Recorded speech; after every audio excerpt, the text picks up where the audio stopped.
અત્યારે સોશિયલ મીડિયાની અંદર એવું લખેલું આવે કે ભાઈ એક સફળ પુરુષની પાછળ એક સ્ત્રીનો હાથ હોય છે. ત્યાં સુધી તો કઈ વાંધો નથી. પછી દેખાડવામાં આવે કે ભાઈ પત્ની. તો ભાઈ પત્ની કઈ રીતે? જે સ્ત્રીનો તમારા સફળ થવા પાછળ હાથ હોય તો એ તમારી માતા છે, માં જગદંબા, એનો હાથ હોય છે.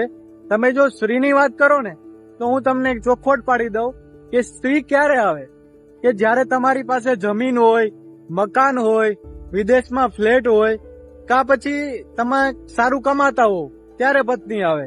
અને તમે કયો છો પત્ની, તું ના નથી પાડતો, 100 માંથી 5 હોઈ શકે, પણ માની લ્યો કે તમારી પાસે કાંઈ નથી, તમે માંડ નોકરીએ ચડ્યા છો ને તમે માગું લઈને કોઈની ત્યાં જાઓ છો, તો કોઈ તમને દીકરી આપે ખરા?